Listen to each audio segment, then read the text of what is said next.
My son-in-law Derek stood at the head of the dining table, his voice dripping with disdain as he addressed his tech industry friends.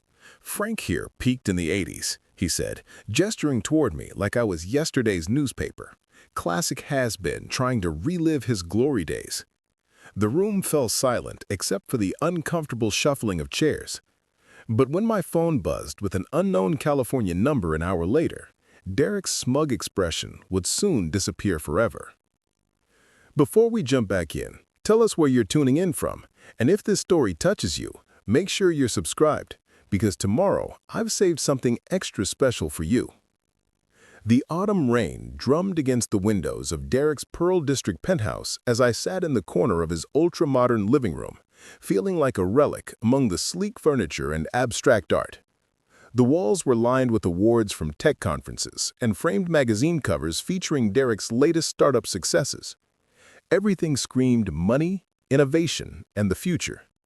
Everything, apparently, except me. I clutched the worn leather toolbox that had belonged to my father, Walter Miller. Inside were the hand tools he'd used to build sets for Portland's community theater back in the 50s and 60s. The brass nameplate still gleamed despite decades of wear, reading W. Miller, Master Carpenter. I'd brought it as an engagement gift for Rebecca, thinking she might want something that connected her to her grandfather's artistic legacy. Now, surrounded by Derek's tech fortune and modern sensibilities, it felt foolish.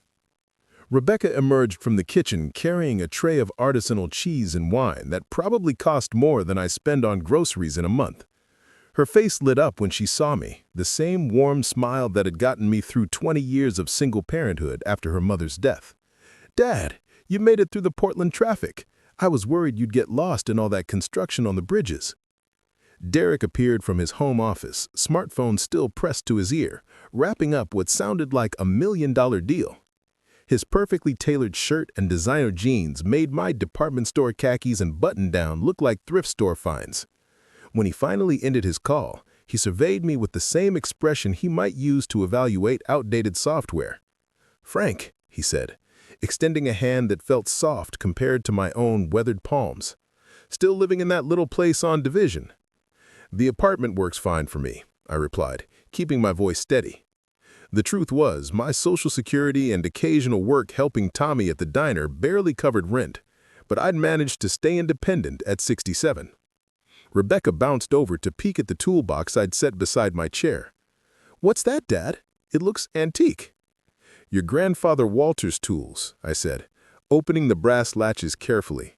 "He builds sets for all the local theater productions. Thought you might like having something of his for your new home."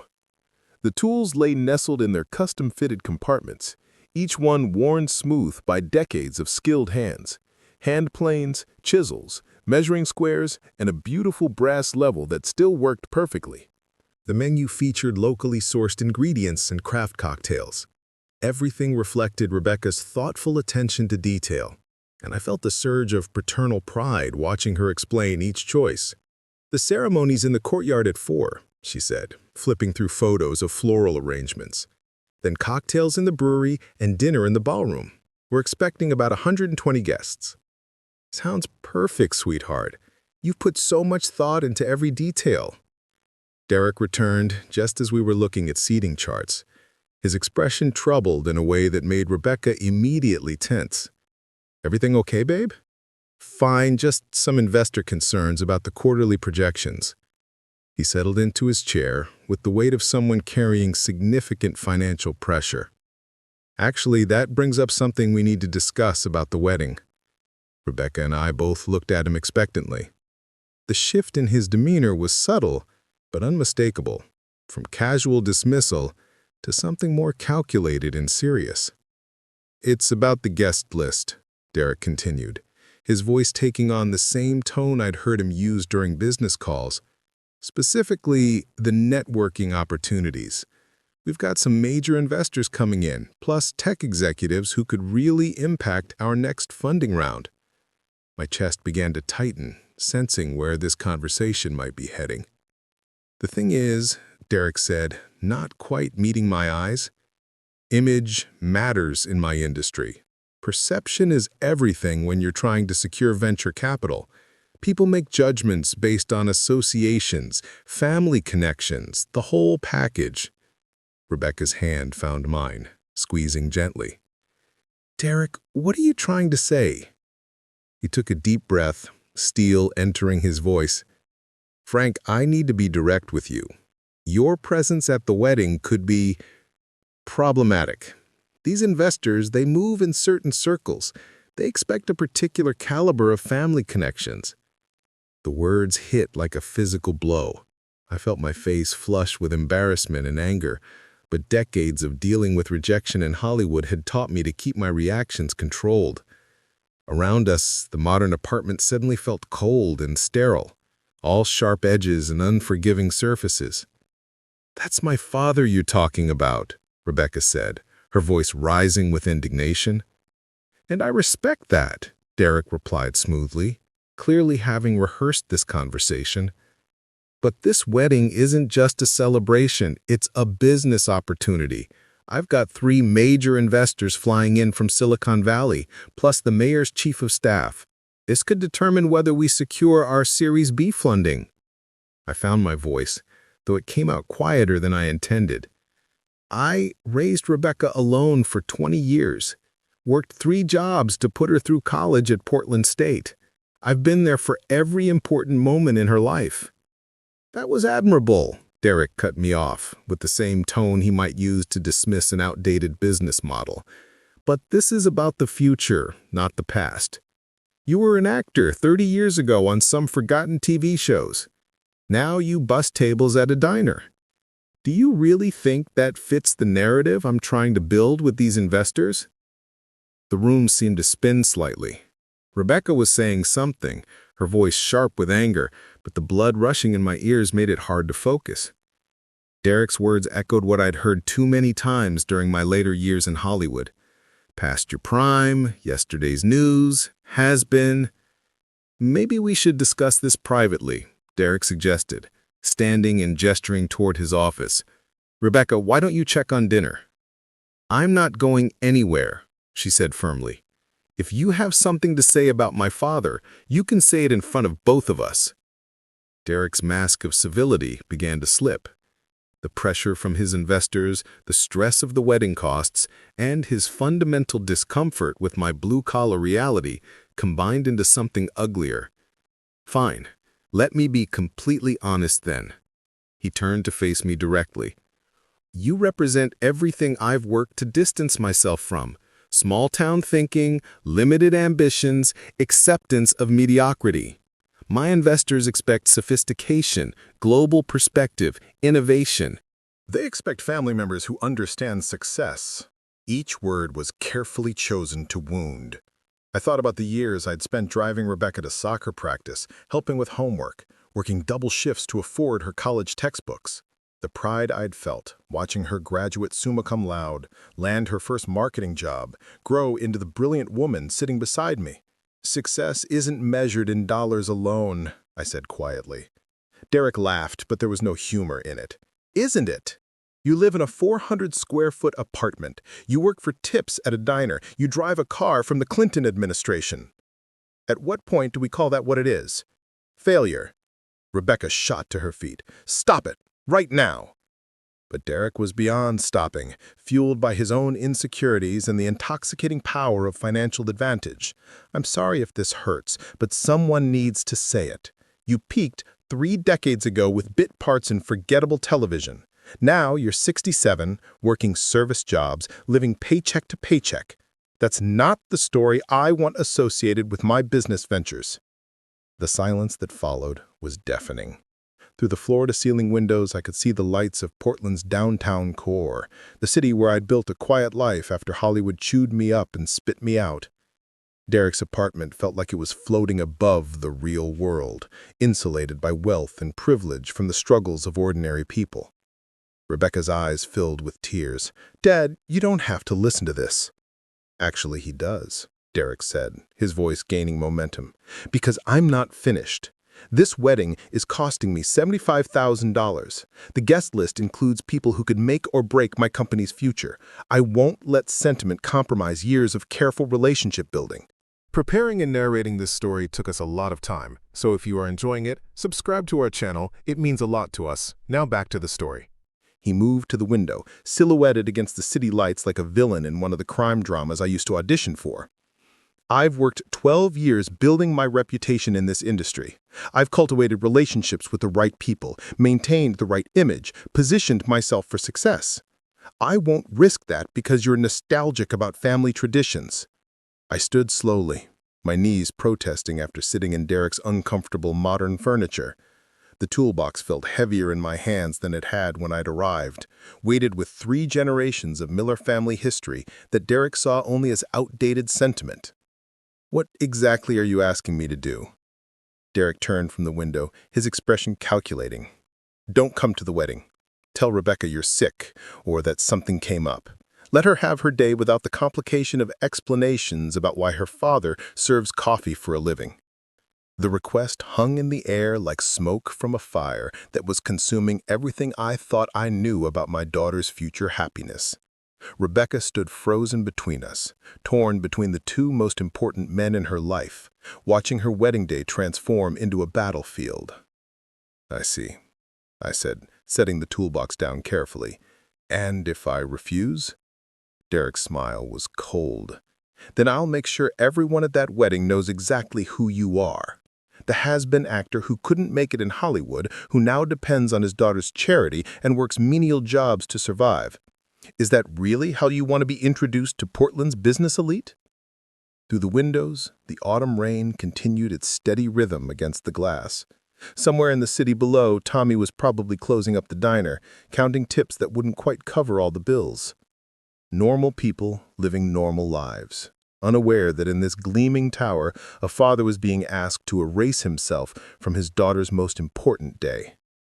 Rebecca found her voice, thick with tears and anger. "Derek, how can you ask him to do that? How can you ask me to choose between you and my father?" "I'm not asking you to choose. I'm asking for understanding, for recognition that sometimes love means making difficult decisions for the greater good." As if my presence at my only daughter's wedding was some kind of threat to social order.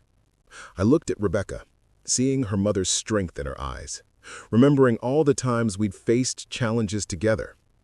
Single father and daughter against the world, making it work through determination and love.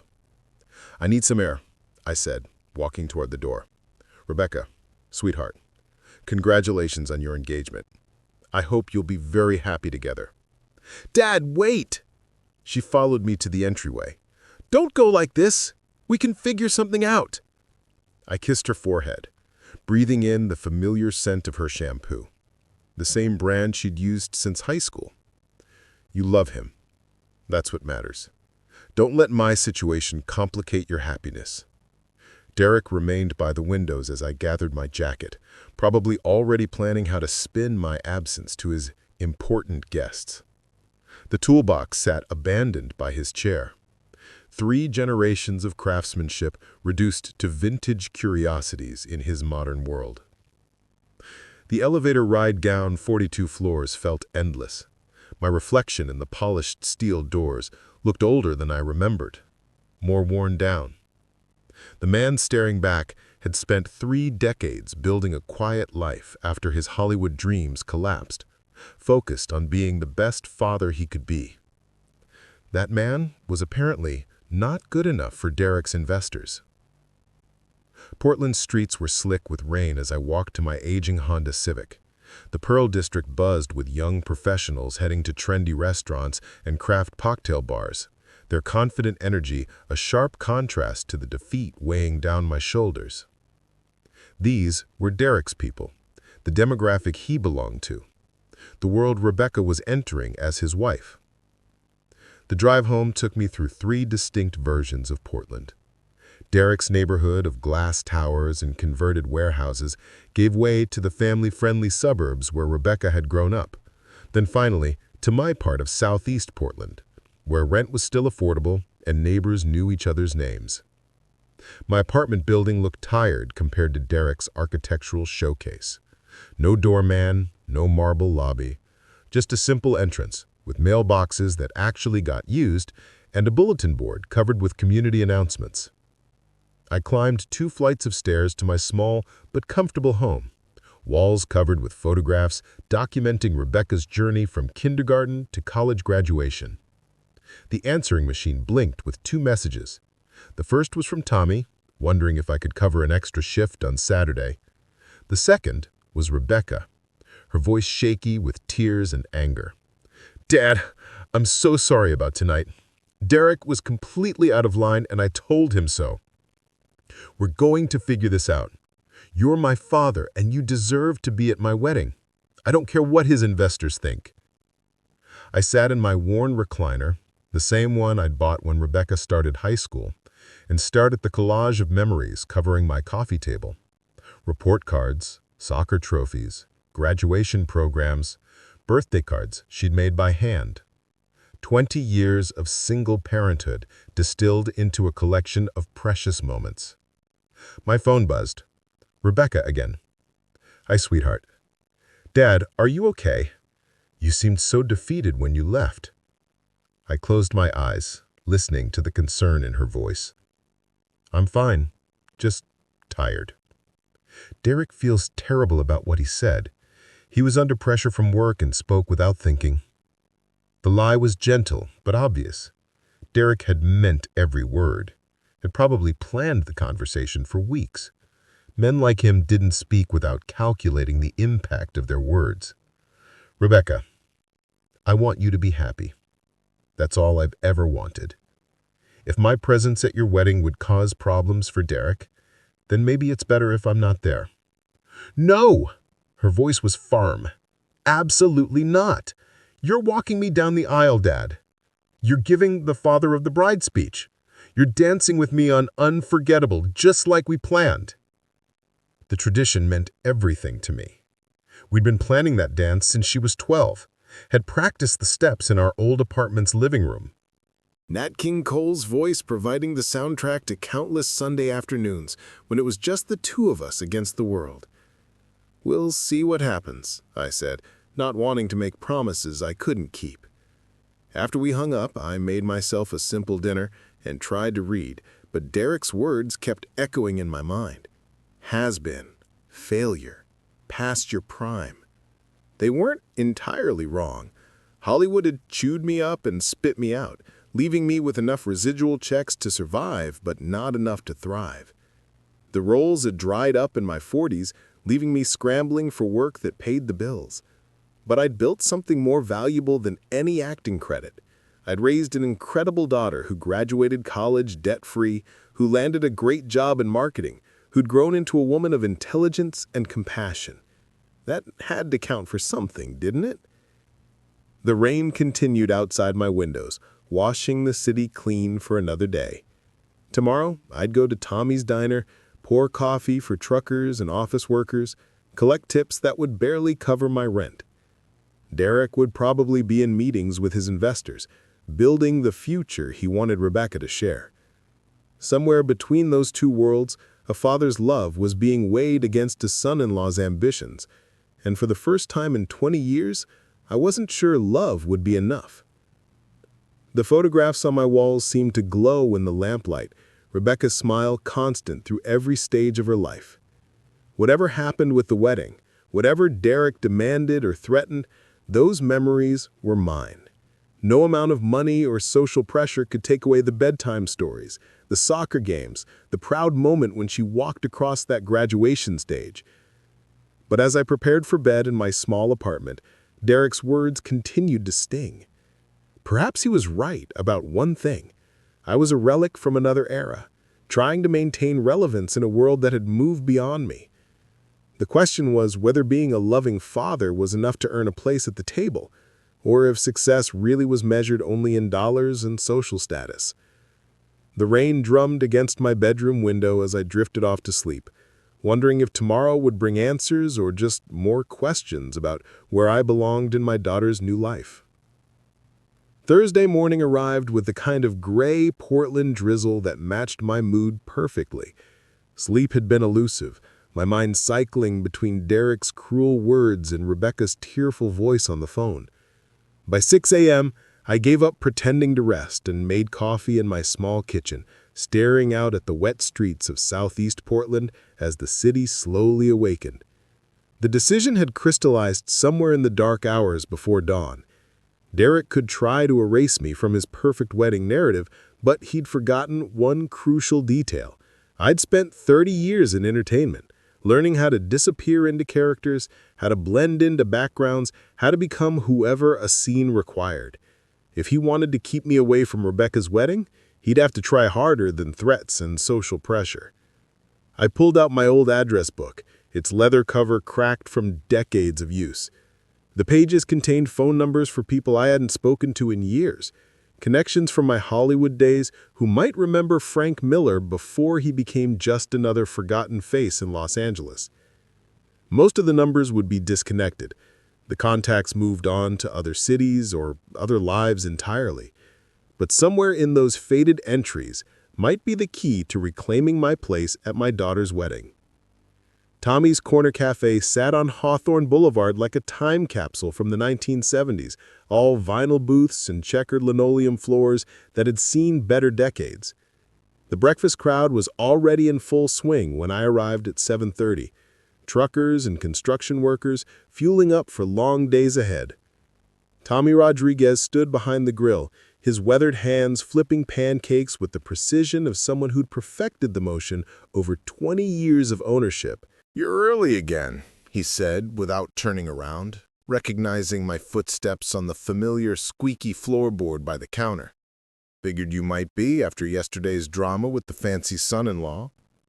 Tommy had been my first friend when I'd moved to Portland, a fellow transplant from Southern California who'd given up his own dreams of restaurant empire for the steady satisfaction of feeding his neighborhood.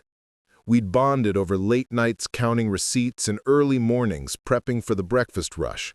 Two men who'd learned that sometimes smaller dreams were more sustainable than grand ambitions. "Need a favor, Tommy. A big one." He slid a plate of eggs and toast across the counter without being asked, knowing my usual order by heart. "Talk to me." I explained Derek's ultimatum while mechanically eating breakfast I could barely taste. Tommy's expression darkened with each detail, his spatula working more aggressively against the grill surface as my story progressed. When I finished, he set down his cooking tools and faced me directly. "That privileged little punk thinks he can buy his way out of family obligations?" Tommy's voice carried the edge of someone who'd faced his own share of class discrimination. "What do you need from me?" "Catering staff. I know you've done events before, helped out other restaurants when they were short-handed. I need to get into that wedding, and the only way Derek won't see me coming is if I'm part of the hired help." Tommy wiped his hands on his apron, considering the logistics. "The venue's McMenamin's Kennedy School, right? I know the event coordinator there, Maria Santos. We've worked together on a few weddings over the years. She's good people, understands family loyalty." Relief flooded through me for the first time in 24 hours. "You think she'd add me to the serving crew for one night?" "For you? After everything you've done to help keep this place running during the tough months? Absolutely." Tommy pulled out his phone, scrolling through contacts. "But Frank, you sure about this? Once you commit to working your daughter's wedding, there's no backing out. You'll have to serve Derek and his investors like they're regular customers." The irony wasn't lost on me. The man who'd called me a failure would be served champagne by the father he'd tried to exclude. There was a poetic justice in the arrangement that appealed to my sense of dramatic timing, a skill that had served me well during my acting years. "I'm sure. I just want to be there when Rebecca walks down the aisle. I want to see her happiness, even if it has to be from behind a serving tray." Tommy nodded, understanding the depth of paternal love that would drive a man to such measures. "Give me an hour to make some calls. Maria owes me a favor from when I covered her last-minute catering emergency in July." I spent the morning helping with the breakfast rush, my hands finding comfort in familiar tasks while my mind raced ahead to Saturday evening.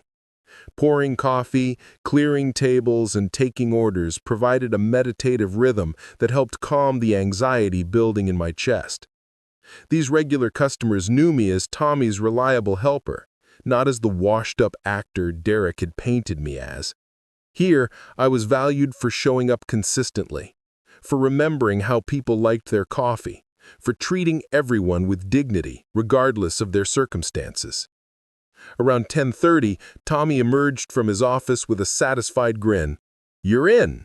Maria remembers you from the Christmas party last year, says you got the right temperament for high-end service. The wedding's got a crew of 12, and she's happy to have experienced help." "What's the uniform situation?"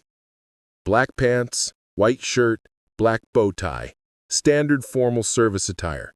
You'll blend right into the background, invisible to everyone except the people who matter." Tommy's expression grew serious. "Frank, what are you hoping to accomplish here? Derek's not going to suddenly see the error of his ways because you're refilling his wine glass." The question struck at the heart of my uncertainty.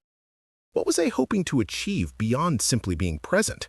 Was this elaborate plan driven by love for Rebecca or by wounded pride demanding vindication? Perhaps it was both, the complex motivations that drive fathers to extraordinary measures when their children's happiness is at stake. I need to be there for her, Tommy.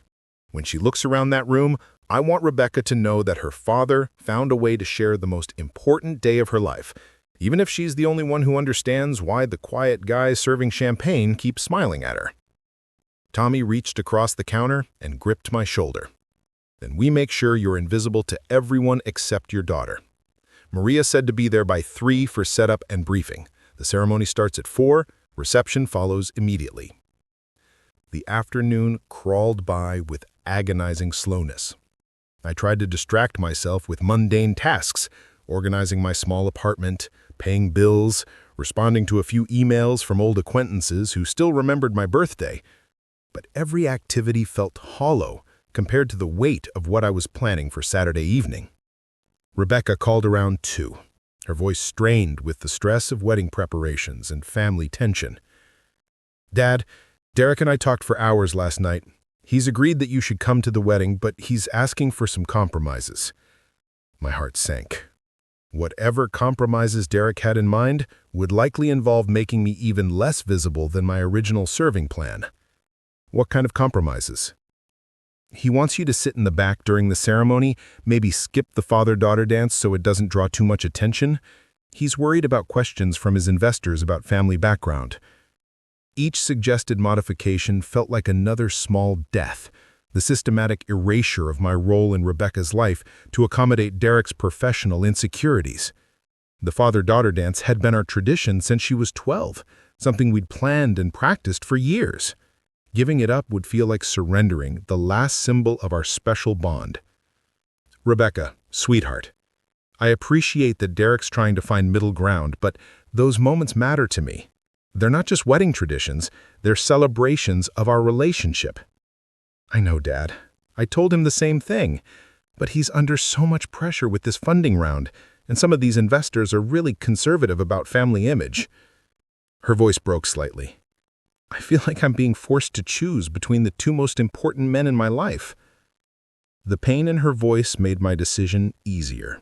Rebecca shouldn't have to negotiate her wedding day like a business transaction, shouldn't have to weigh her father's feelings against her husband's career ambitions. If working the wedding as invisible staff was the only way to spare her that choice, then that's what I'd do. "Don't worry about it, sweetheart. Focus on being happy on your wedding day. That's what matters most." After we hung up, I sat in my quiet apartment contemplating the strange turn my life had taken. Tomorrow night, I'd put on a bow tie and serve drinks to people who considered me beneath their notice, watching my daughter marry a man who saw me as an embarrassment to be managed. The situation would have made a compelling character study in one of the dramas I used to audition for, the kind of role that explored themes of dignity, sacrifice, and the complex negotiations of family love. But this wasn't a script I could put down when filming wrapped. This was my life, my daughter's future, my last chance to be present for the moment when Rebecca began her new chapter as Derek's wife. Whatever humiliation awaited me behind that serving tray, whatever indignities Derek's investors might unknowingly heap on the invisible help, I would endure them for the privilege of witnessing Rebecca's joy. The rain continued outside my windows, washing Portland clean for another day. Tomorrow would bring the wedding, the test of whether a father's love could overcome a son-in-law's shame. I had one more day to prepare for the performance of my lifetime, playing the role of the forgettable server while secretly celebrating the most important moment in my daughter's life. Saturday couldn't come soon enough, and yet I dreaded its arrival with equal measure. The stage was set for a confrontation between different definitions of success, different measures of worth, different understandings of what it meant to be family. Derek had his wealth and his investors and his carefully constructed image of achievement. All I had was 30 years of single parenthood and a father's unwavering love. Tomorrow we'd discover which one mattered more. Saturday afternoon brought clear skies and crisp autumn air to Portland, the kind of perfect weather that made the Pacific Northwest feel like a postcard. I stood outside McMiniman's Kennedy School at 2:45, dressed in my pressed black pants and starched white shirt, carrying the bow tie I'd need to complete my transformation from concerned father to invisible service staff. The historic building buzzed with activity as vendors and decorators made final preparations for Rebecca's 4 o'clock ceremony. Maria Santos met me at the staff entrance, her efficient energy immediately putting me at ease. She was younger than I'd expected, maybe 40, with the kind of calm authority that comes from managing hundreds of successful events. Her handshake was firm, her smile genuine, and her questions direct. "Tommy vouches for you completely, which means everything in this business," she said, leading me through corridors lined with student artwork from the building's former life as an elementary school. "Have you worked formal wedding service before, or is this your first time at this level?" I considered how much truth to share. "I've done some hospitality work, mostly casual dining, but I understand the importance of discretion and professional presentation." Maria nodded approvingly. "Perfect. The Hayes wedding is upscale but not pretentious. Guests expect attentive service without being fussed over. Your job is to anticipate needs before they're expressed and handle any situation with grace." The irony of receiving instruction on grace while infiltrating my own daughter's wedding wasn't lost on me. For 30 years, I'd practiced exactly these skills in a different context, reading audiences, adapting to social situations, becoming whoever the moment required. Today, I'd use those abilities not to entertain, but to serve the people who considered me unworthy of their recognition. The staff briefing took place in a converted classroom. 11 other servers arranged around tables that still bore the scratches and initials of countless students. Maria distributed floor plans and guest lists while explaining the evening's timeline. Cocktails in the brewery from 5 to 6:30, dinner service in the main ballroom until 9, then dancing and late-night drinks until midnight. My role would rotate between all 3 spaces, ensuring I'd have multiple opportunities to witness Rebecca's celebration. "The groom's family represents significant tech industry connections," Maria continued, her tone taking on additional gravity. "Discretion is paramount. No personal conversations with guests, no requests for photographs, no social media posts about tonight's event. Professional invisibility at all times." Professional invisibility. The phrase captured exactly what I'd been to Derek from the moment we'd met, except now I was weaponizing that dismissal to serve my own purposes. He wanted me to disappear from Rebecca's life, so I'd disappear in plain sight, hiding among the staff he'd never think to notice. The other servers were a mix of ages and backgrounds, from college students earning weekend money to career hospitality professionals who took pride in their craft. I listened to their casual banter about other events they'd worked, other wealthy clients they'd served, feeling like an anthropologist studying a culture I was about to join temporarily. None of them knew they were looking at the father of the bride, the man whose exclusion had created the job opening I now filled. At 3:15, we began setting up the cocktail reception in the brewery. The space hummed with purposeful activity as florists made final adjustments to centerpieces and sound technicians tested microphones for the ceremony. I found myself assigned to champagne service, carrying silver trays of glasses filled with what Derek had probably selected as an appropriately impressive vintage for his investor guests. Through the windows, I could see the courtyard where Rebecca would soon walk down an aisle lined with white roses and autumn foliage. The chairs were arranged in perfect rows, each one representing someone Derek considered worthy of witnessing his marriage to my daughter. The front row held reserved signs for immediate family, spaces that should have included me but would remain conspicuously empty instead. Frank, right? The voice belonged to another server, a woman in her 50s named Catherine, who carried herself with the confidence of someone who'd worked countless high-end events. Maria mentioned you're new to formal service. Any questions before the guests arrive? Just trying to stay out of everyone's way while learning the flow, I replied, balancing my champagne tray with hands that remembered similar motions from decades of carrying props between sets. Catherine smiled warmly. The secret is reading the room. Watch for empty glasses, listen for conversational lulls, anticipate what people need before they ask. Rich folks hate having to hunt down service, but they also hate feeling crowded by too much attention. The advice aligned perfectly with what I'd learned about performing for different audiences during my Hollywood years. Some crowds wanted energy and interaction. Others preferred subtle background presence. Tonight's guests would expect seamless service that enhanced their experience without drawing attention to the mechanics behind it. At 3:45, the first guests began arriving for the ceremony.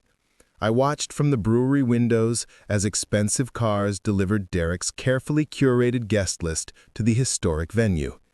Tech executives in tailored suits, venture capitalists whose casual conversations involved millions of dollars, city officials whose connections could influence policy and permits. These were the people Derek valued, the audience he'd constructed for his perfect wedding narrative. Rebecca appeared in the bridal preparation room shortly after 4, visible through glass doors as her bridesmaids made final adjustments to her dress and veil. She looked radiant despite the stress of the past few days, her smile bright with the joy of marrying the man she loved. Watching her from my position among the serving staff felt surreal, like observing my own daughter through a one-way mirror. The ceremony began with string quartet music drifting through the building's corridors. I positioned myself near the brewery entrance, ostensibly checking champagne supplies, while actually watching the courtyard where Rebecca was about to make her entrance. The guests rose as one when the wedding march began, their attention focused entirely on the bride walking down the aisle in her flowing white dress. She was stunning, absolutely luminous with happiness as she moved toward Derek waiting at the makeshift altar. I felt tears prick my eyes, watching her take those crucial steps into her new life, knowing I was witnessing the moment from the shadows instead of walking beside her as I'd always imagined. The absence of a father giving her away was covered by Derek's decision to have Rebecca walk alone, presenting it as a modern feminist choice rather than acknowledging the family rift that made it necessary. The vows were traditional but personalized, Rebecca's voice clear and strong as she promised to love Derek through whatever challenges their future might bring. Derek's words focused on partnership and building something meaningful together, his tone sincere despite my personal knowledge of his capacity for cruelty. Whatever else I thought about my son-in-law, he genuinely seemed to love Rebecca, which complicated my feelings about the evening's deception. When the officiant pronounced them married and Derek kissed Rebecca as his wife, the guests erupted in applause and celebration. I found myself clapping along from my hidden position, caught up in the joy of the moment despite the circumstances that had brought me to this place. Rebecca was married, beginning the next chapter of her life with someone who made her happy. As a father, that had to be enough, even if it came at the cost of my own inclusion in her special day. The cocktail hour began immediately after the ceremony, guests flowing into the brewery where my real work would begin. I straightened my bow tie, picked up my champagne tray, and stepped into character as just another member of the invisible service staff. Derek's investors and associates filtered into the space, their conversations picking up where they'd left off before the ceremony interrupted their networking opportunities. Champagne? I offered my tray to a distinguished gentleman in an expensive suit, his salt and pepper hair perfectly styled for the cameras that captured every moment of Derek's important day. "Thank you," he replied, without really seeing me, already turning back to his conversation about market projections and quarterly earnings. I was exactly what Derek had wanted me to be, present but unnoticed, functional but forgettable. As the evening progressed, I moved through Derek's world of influence and ambition, serving drinks to people who wielded the kind of power Derek aspired to join. Their casual conversations revealed the magnitude of the financial pressures he faced, the competitive landscape that drove his obsession with image and perception. In their world, family connections were networking opportunities, and liabilities, like unemployed father-in-laws, could derail carefully constructed career trajectories. But I was there, invisible among them, witnessing Rebecca's happiness while serving the people who would never know they were being waited on by the man Derek had tried so hard to erase from the evening's narrative. The dinner service moved with choreographed precision through the converted ballroom, 12 servers weaving between tables laden with locally sourced salmon and Oregon wine. I carried plates with the muscle memory of someone who'd spent years perfecting the art of unobtrusive service, my movements fluid and practiced, despite the emotional weight of the evening. Derek's investor guests barely glanced up as I refilled water glasses and clear appetizer plates, their conversations flowing around stock valuations and market opportunities.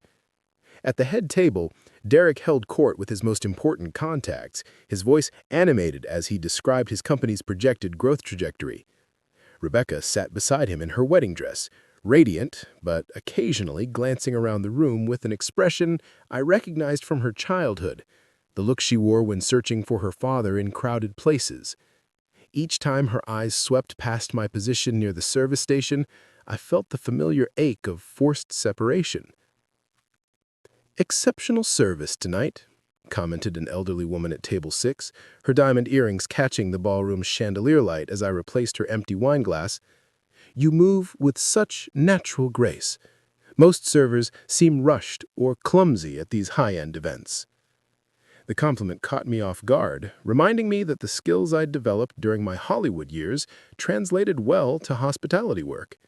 Reading rooms, anticipating needs, maintaining composure under pressure, these abilities had served me on television sets and now served me in dining rooms. "Thank you, ma'am," I replied quietly, maintaining the professional distance Maria had emphasized during our briefing. "We want to ensure your evening is memorable." Near the bar area, Derek's voice rose above the general conversation as he began what sounded like an impromptu speech about entrepreneurship and innovation. Several guests turned their attention toward him, drawn by his confident delivery and the promise of insights from Portland's rising tech scene. I paused my clearing duties, curious despite myself about what my son-in-law might reveal when addressing his carefully curated audience. "Success in our industry requires vision," Derek declared, gesturing with his wine glass for emphasis. The ability to see beyond conventional limitations, to transcend the mediocrity that traps most people in cycles of underachievement.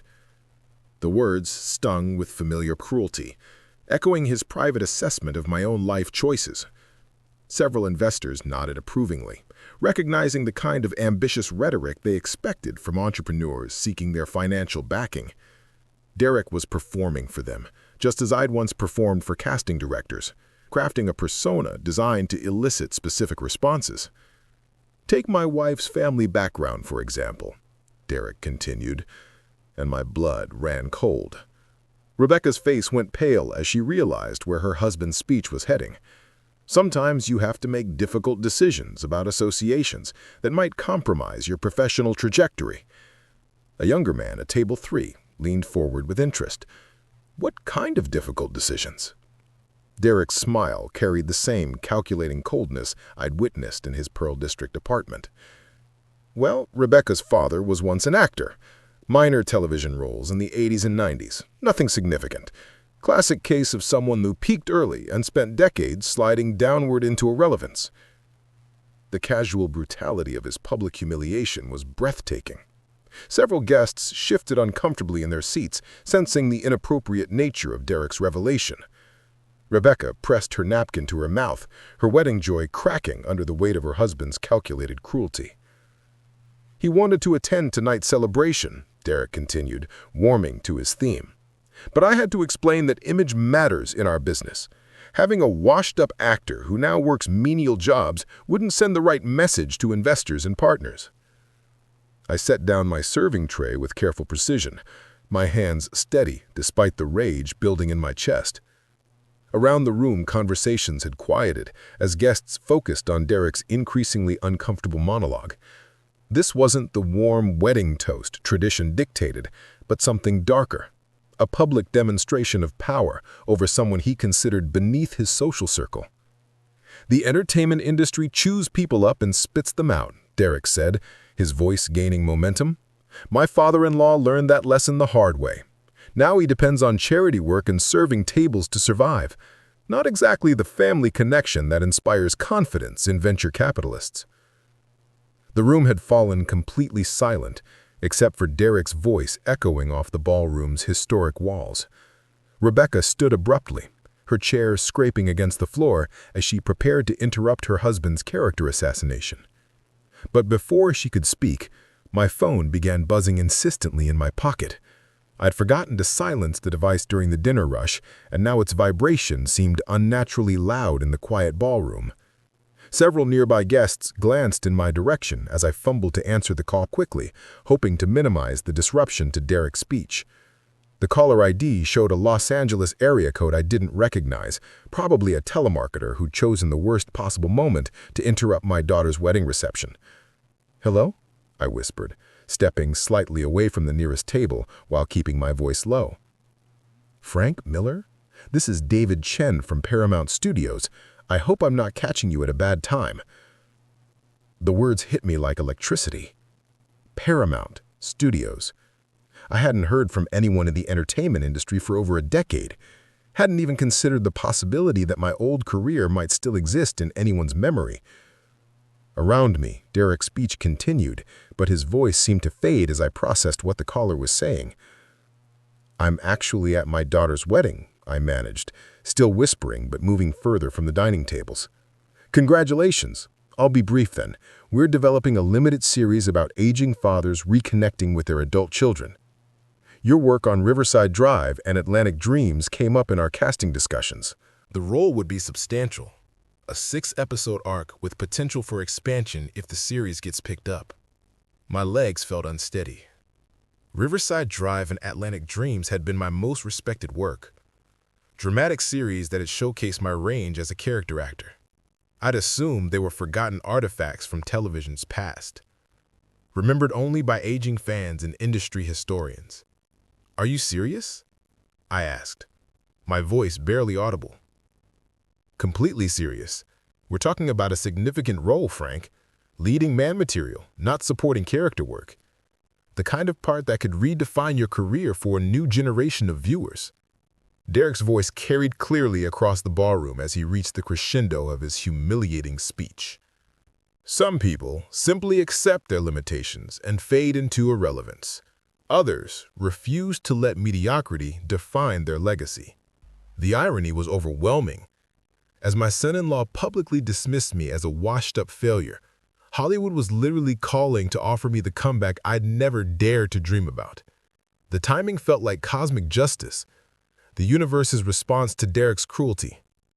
"The production timeline is aggressive," David Chen continued. "We'd need to know your interest level within the next few days. Can we schedule a meeting this week to discuss details?" "Yes," I said, my voice stronger now. "Absolutely yes." "Perfect. I'll have my assistant coordinate with you about flying down to Los Angeles for a proper meeting. Frank, I want you to know that everyone here is excited about the possibility of working with you. Your reputation for professionalism and natural authenticity precedes you.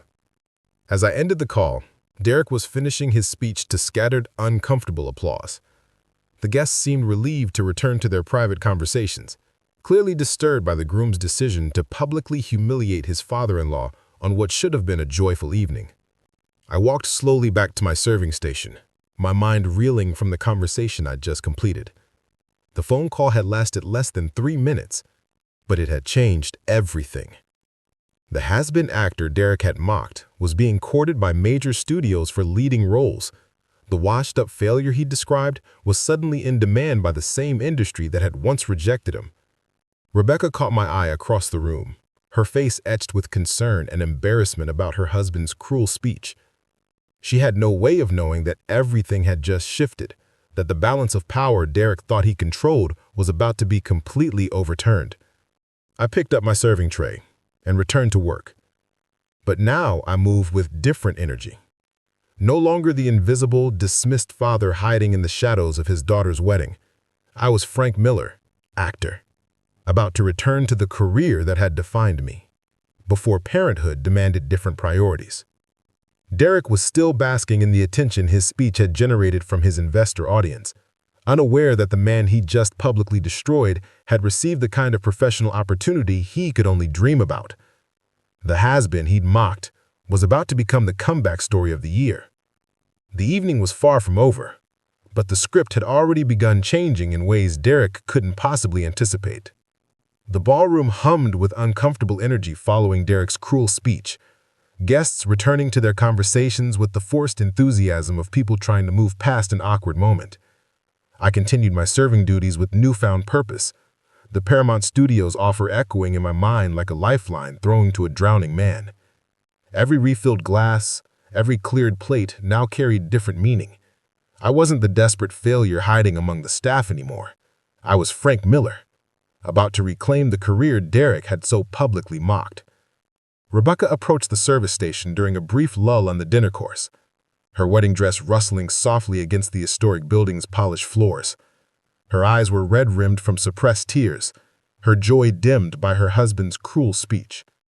"Excuse me," she said quietly to Maria, who was coordinating the next course from behind the serving counter. "Could I speak with one of your servers privately, the gentleman who's been working our table section?" Maria glanced at me questioningly. This was exactly the kind of personal interaction she'd warned against during our briefing, but Rebecca's distress was evident to anyone with basic human empathy. "Of course, Mrs. Hayes," Maria replied diplomatically. "Frank, could you step aside for a moment?" We moved to a quiet alcove near the kitchen entrance, away from the dining guests but still within the service area. Rebecca's composure cracked the moment we were alone, tears spilling down her cheeks despite her efforts to preserve her wedding makeup. "I'm so sorry," she whispered, her voice breaking. "What Derek said about my father was unconscionable. No one should have to listen to their family being humiliated like that." The irony of my daughter apologizing to me while not recognizing who I was felt surreal. Here she stood, defending the father she thought had been excluded from her wedding, speaking to that same father who was serving her reception dinner in disguise. "Your father must be a remarkable man to have raised such a compassionate daughter," I said carefully, staying within my server role while offering what comfort I could. "He is remarkable," Rebecca said fiercely. "He gave up everything to raise me after my mother died, worked multiple jobs, never missed a school event, taught me that character matters more than money or status. Derek doesn't understand that kind of sacrifice." Each word pierced my heart with bittersweet pride.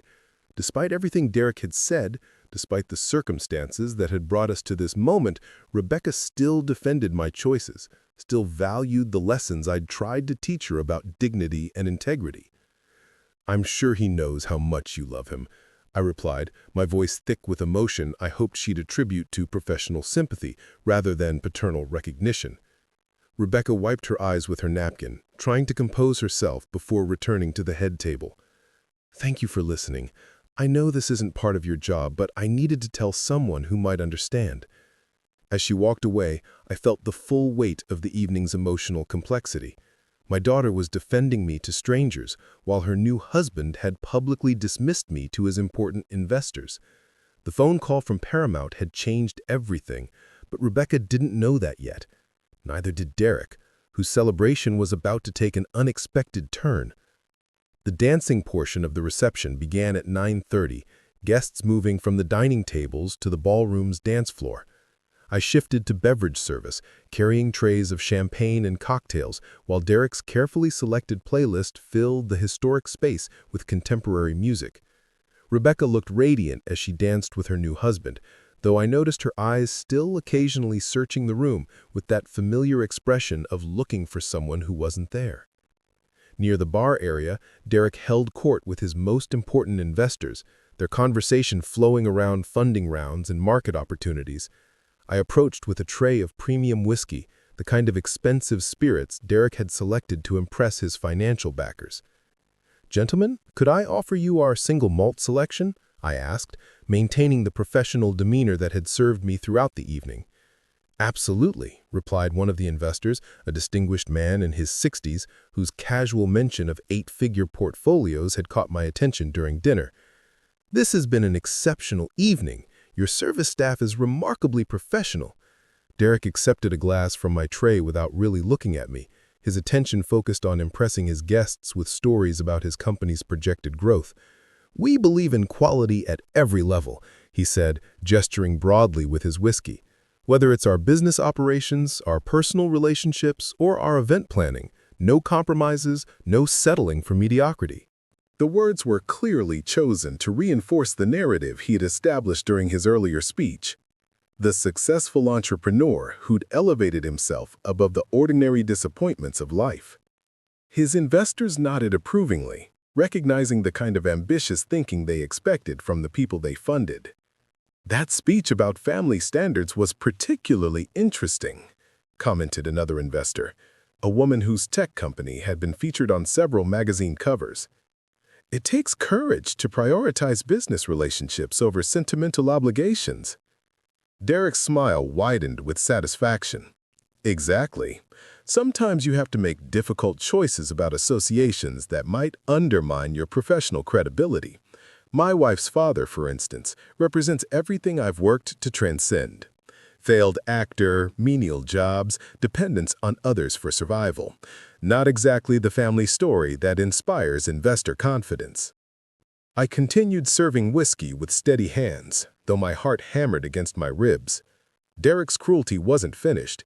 He was using his wedding reception to cement his narrative of superiority over the man he'd excluded from the celebration. "Where is he tonight?" asked the first investor, looking around the ballroom as if expecting to spot the embarrassing relative Derek had described. "That's the beautiful part," Derek replied, raising his glass in a mock toast. "He's not here. I explained that his presence would be inappropriate for an event of this caliber, and he accepted his limitations. Some people know their place." The casual satisfaction in Derek's voice was breathtaking.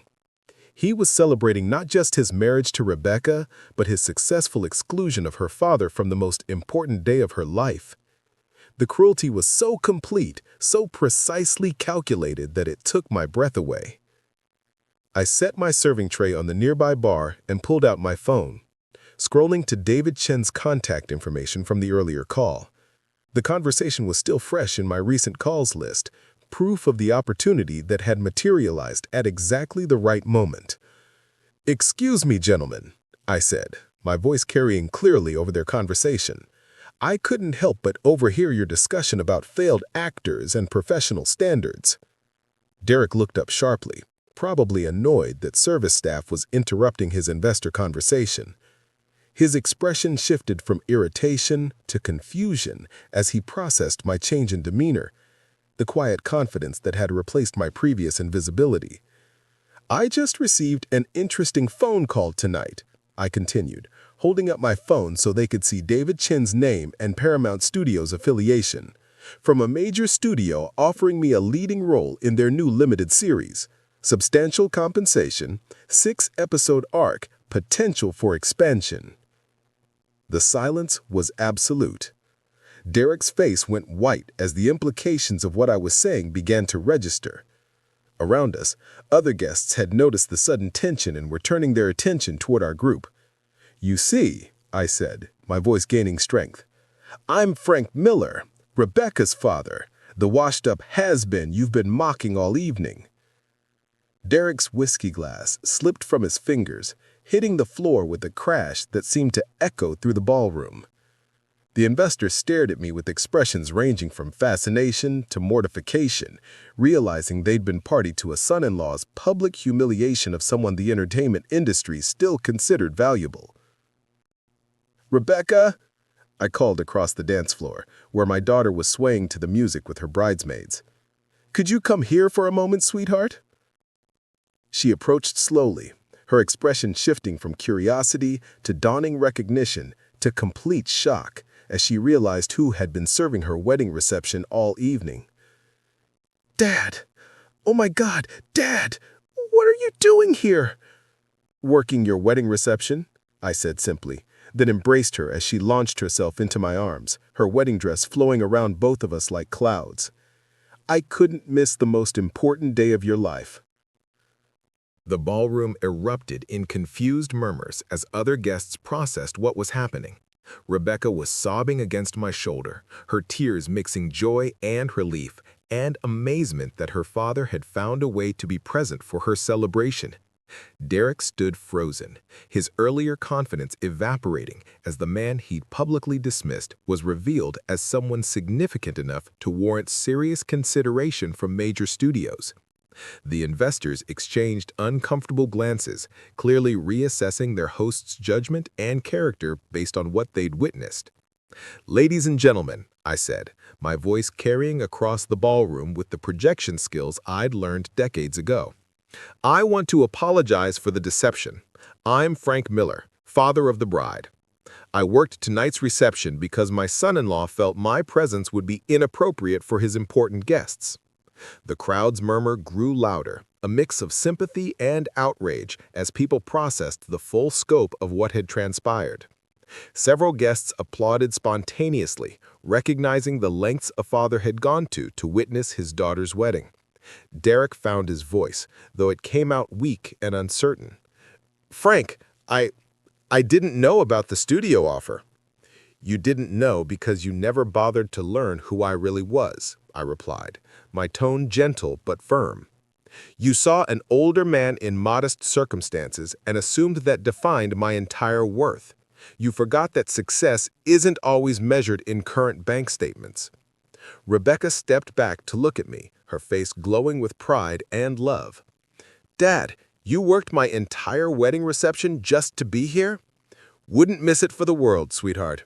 Now, I believe we have a father-daughter dance that was canceled from the official program." The DJ, picking up on the dramatic shift in the evening's energy, queued up "Unforgettable" as Rebecca and I moved to the center of the dance floor. The same song we'd practiced to for years, the tradition Derek had tried to erase from the celebration. As we began to dance, the other guests formed a circle around us, their faces warm with appreciation for authentic love triumphing over artificial standards. Derek watched from the edge of the crowd, his expression a mixture of shame and recognition that he'd fundamentally misjudged the man he'd tried to exclude from his family. The investors he'd been trying to impress were now talking among themselves, probably reconsidering their association with someone who'd shown such poor judgment about character and worth. As the song ended, I held Rebecca close, breathing in the familiar scent of her hair, feeling the overwhelming gratitude that comes from being exactly where you belong. Hollywood could wait another day. Tonight belonged to family, to love, to the understanding that some roles are more important than any script could ever capture. "I love you, Dad," Rebecca whispered in my ear. "I love you too, sweetheart. Congratulations on your beautiful wedding." Up next, you've got 2 more standout stories right on your screen. If this one hit the mark, you won't want to pass these up. Just click and check them out.